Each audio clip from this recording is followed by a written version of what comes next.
Hello everyone, welcome to our live session. Today, Sunday evening, we have very important guest with us, Sanjay Chakrabarti. Maximum people might be aware of him, who is he and what he does. But please see this video. We are discussing today very important topic that why maximum people hate Monday. But the topic, the timing of the topic also we have choose is Sunday evening, where maximum of time people start feeling the pressure that कल Monday है यार shit Sunday तो खत्म भी हो गया so let's discuss this by the founder of Tagit, Sanjay sir. Please introduce yourself. Thank you so much, Sandeep, for getting me here. My name is Sanjay Chakrabarti. I'm the founder of Tagit. We are a global track and trace company. I started my career with Arthur Andersen way back in 1996, and thereafter we merged with Ernst& Young. Overall, spent around 18 years in the Big Four scenario. Resigned as a partner to start Tagit, and we've been at it since the last 6 years. So that really, in short, is the introduction. Okay. And number of team size which you were handling on a means in EY, what was the maximum team size which you have handled, and in Tagit, how much employees do you handle? So Tagit, we are now around 45 people, while in EY it was a huge network, so it was over. It depended on, it could be 100, could be 500, 600. So really there was no specific numbers per se. Okay. So means you have experience from both the journey from a employee to employer to self-made employer also. So let's start with the first important question: why maximum people hate Monday?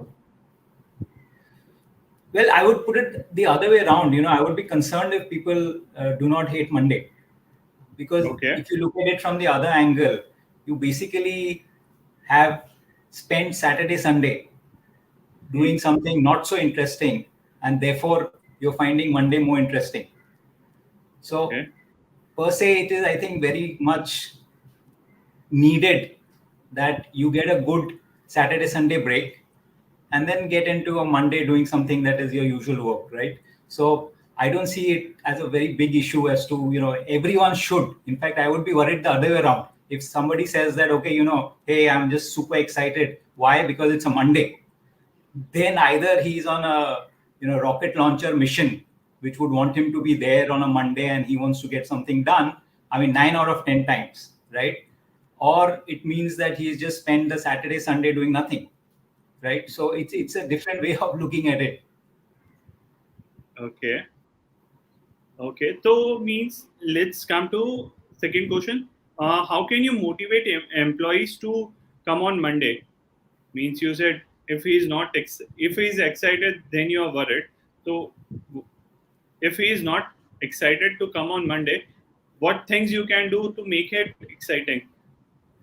See, I think any day of the week, right, whether it is Monday or, the question is, the key target is, can your employee come in on a Sunday and be excited with it? So I really don't demarcate between any day of the week and say that, should he be excited on a Monday morning or should he be excited on a Tuesday morning? The whole idea is that, should he be excited at work? And in that context, I feel what really makes a difference is what is the responsibility that you've given that person, and what is the authority that you have given the person to do that specific work. And you will invariably see that the level of happiness, if there was ever a happiness index, you may actually end up seeing that the larger the organization, the happiness index drops, simply because you have a layered organization. Because as you grow big, like let's talk about the accounting segment, you have an intern, then you have staff, then you have exec, then you have senior exec, then you have manager. I mean, you can just go on and on till the time you become a partner. The thing is, at that point of time, obviously, the whole pressure gets into you saying that what is the role, what is the responsibility. At the end of the day, if you can get the role and responsibility set, I believe you are in a very good position to see happy employees. Okay, means you are saying that roles and responsibility should be the, if you are giving roles and responsibility to employee properly, then employee will be motivated properly. So it's Absolutely. not that he. Yeah, there is two things. I said roles and responsibilities. Also, you have to have the authority. At times, what happens is you are happily giving that person the role and responsibility, Hmm, right? But if the final outcome comes in, at that point of time, that person really doesn't have the authority to go one way or the other.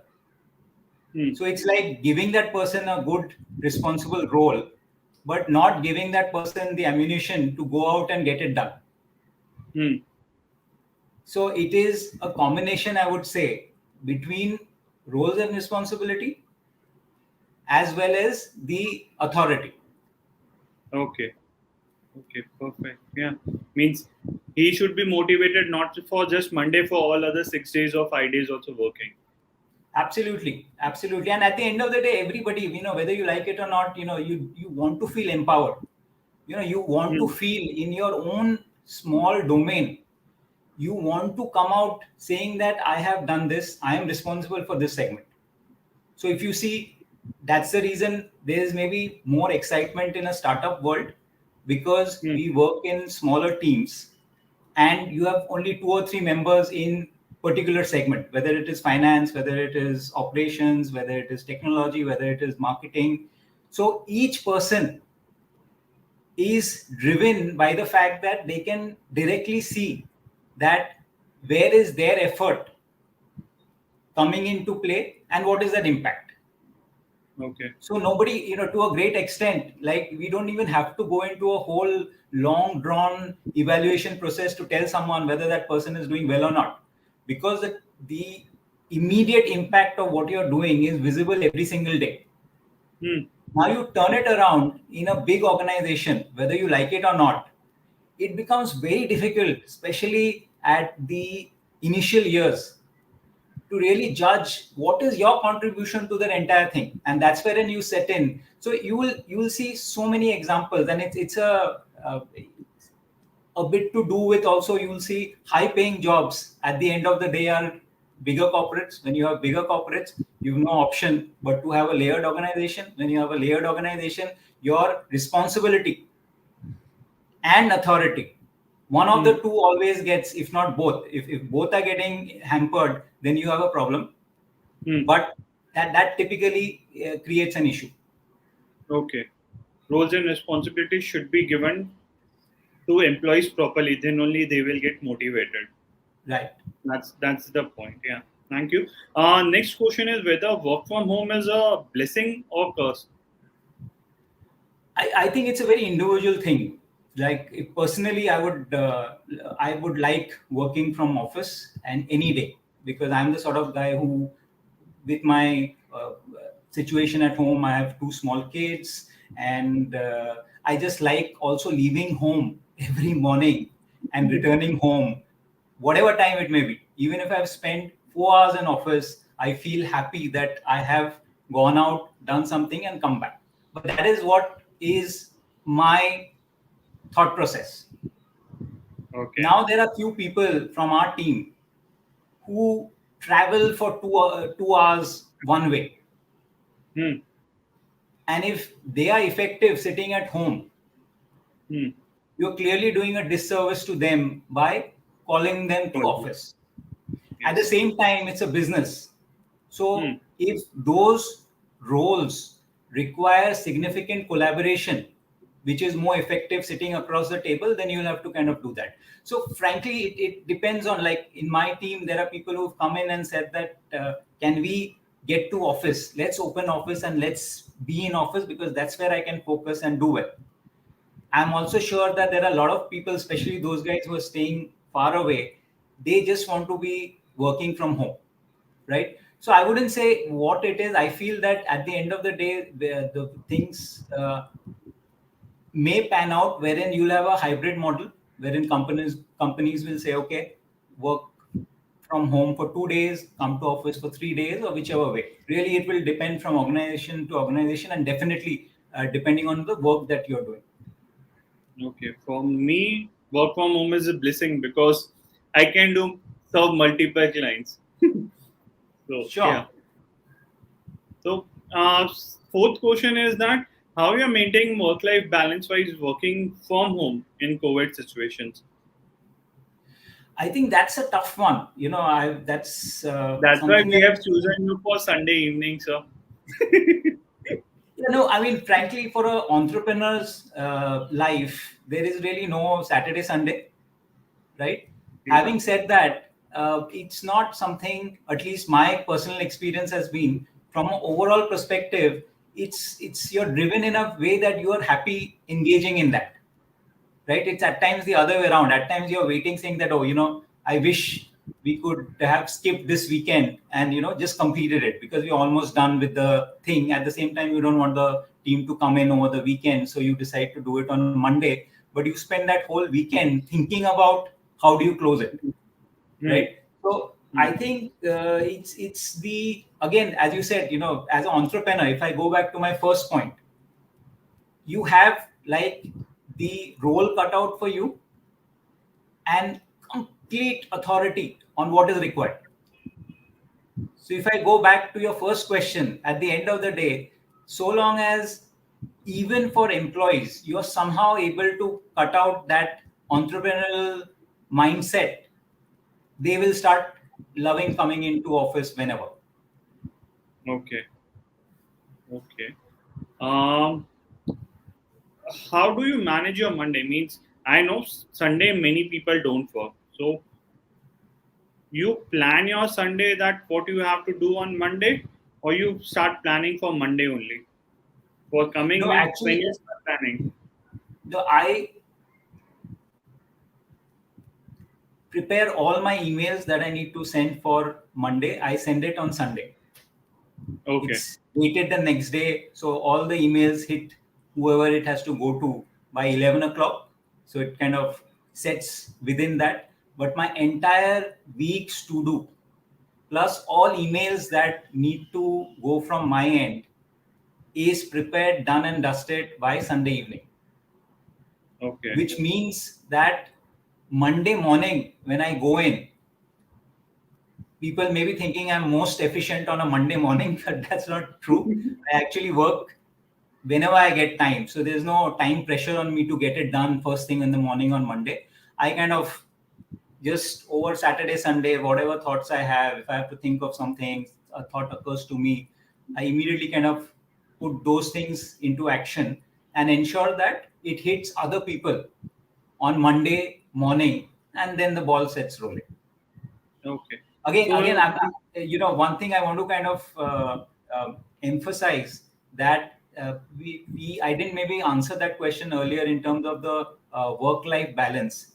I feel that a work life balance is again a very personal subjective choice, right? Now, what I am doing on a Saturday, Sunday, it's not hmm, that it becomes like a benchmark that if you're an entrepreneur or if you're an employee, that's how you should plan out. If you want a better Monday, you should start sending stuff out on a Sunday. Absolutely not. You should do things that make you comfortable. You should do things that you enjoy doing. Once you do that, right? Once you're not under pressure saying that I have to do this or I don't have to do this kind of a thing, you pretty much start enjoying the whole process.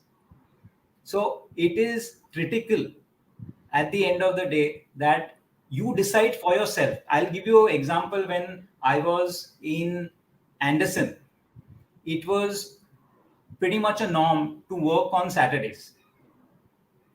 And somewhere in my mind, that was a drill that I was doing 6 days a week without any compromise. And at times it was Sunday as well.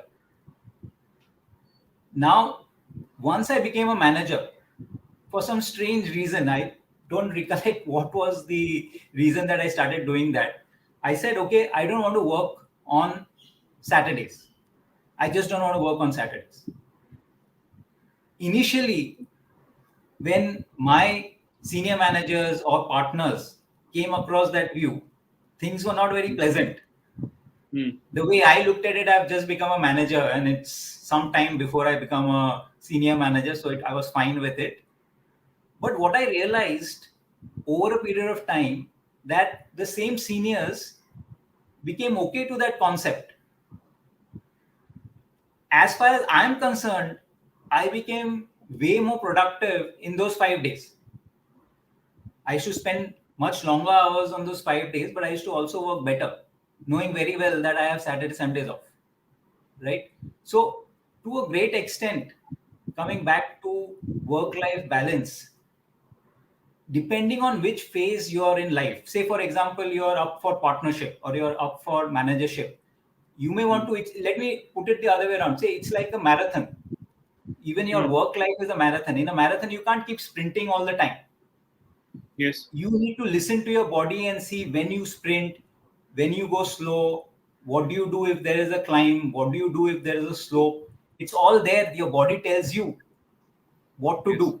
The same thing from your side, you need to decide what's your work-life balance. If you're newly married, or you're about to get married, or you're about to have a child, or it's your thing. You decide what you want in life and live with that. Just be sure that one of the things that happens is, say if there are two equal people, right, and one person decides to work, say 14 hours a day, and you decide that you are going to work 10 hours a day, and you end up with the other person getting better increment or getting faster promotion, you can't then go back and say, no, that's not right. I would want everybody to work 10 hours a day because I can only work 10 hours a day because the work-life balance is not happening, right? You decide. You either show in that 10 hours that your work is better than the 14 hours of someone else because you are able to focus more, you will still be home. But if that's not the case, then obviously be okay with the other person going ahead. It's a long life. You don't need to chase. You will realize that in 5 years' time, that person will not be material in the overall scheme of things, who you keep pegging against. Okay. It means work-life balances, you have to decide what you want. Means whether you want to work 14 hours a day and get a promotion, or 10 hours a day and spend your time with family and kids. That all depends on you. Means there is no such concept. Yeah, so I'm saying that, see, again, I'm not saying that in that 10 hours, because it's so individualistic, you may deliver more than someone who's working for 14 hours. Yes. So it depends on what you are doing, right? I mean, at the end of the day, I feel that, a lot is, at times people are working 14 hours a day, productivity is 3 hours. And those are people, crying hoarse about the fact that there is no work-life balance and something is not happening, and that kind of stuff. So all I'm saying is that work-life balance is a personal option. You definitely should derive the right to decide how long you work. Once you do that, people around you will adjust to it. Take my word for it. Most people, I mean, if it happened in an Anderson kind of a setup, it will happen everywhere. That people adjust to it, so long as you're delivering value. So that's what's most important. Perfect. To wind up the session, sir, can you summarize the whole points? Means you have discussed many important points: roles, responsibility, work-life balance, why people should love their working, and what should be their deliverables. So can you sum up in 3 or 4 points? Means, yeah, 5 3 minutes. Sure. So my key message is that when, if you want to encourage people in your team, more than anything else, focus on giving them the role, responsibility, and also the authority to execute it. Once people feel empowered, they are happy to do it. whether it is on Monday, Tuesday, Wednesday, whichever day of the week, including Sunday, they will do it because it becomes a part of them. Second is your work life balance is your individual responsibility. You decide, and I alluded to a marathon race. You decide when you want to sprint, you decide when you want to go slow, when you want to conserve your energy. That really depends on where you are in life, whether it is from a career standpoint or from your personal standpoint, which is very, very critical. Third is work from home vis-a-vis going back to office. Unfortunately, again, that I have to, it's almost sounding repetition, but it's a choice that is very subjective. Finally, it's going to be driven by the employer. In this situation, an employee has only that much say. It's not that someone like you obviously have the flexibility of choosing how you want to work. Others don't have that option. I would think that there are pros and cons to both. I think the bigger issue I would like people to start recognizing as to what is the distance, what is the effort taken by a person to travel from their home to the office and back. And finally, what is the most productive model? Not get set by the old mindset that no, doesn't matter. I want everyone in office, or we carried away with the second aspect that great, I want to be the new age company, everyone work from home. Each business has to sit down and decide how they want to operate, which is most beneficial to the company, and also who should be in office, who shouldn't be. That's something that has to be really looked at. So no straight answer for that. Yeah, thank you, sir. Thank you, sir, for the all the uh, tough questions on Sunday evening. So, yeah, employer and employees or founder and entrepreneurs like us should view these videos. If you have any questions, viewers, please write on the comment box. Sanjay sir will be happy to answer your questions. We will try to answer your questions. And we are live on Facebook, LinkedIn, and YouTube. You can comment any way you want. For further topics, you can write in the comment box. We will be happy to bring speakers on our channel. Thank you. Have a nice evening. Thanks, Thanks. Sandeep.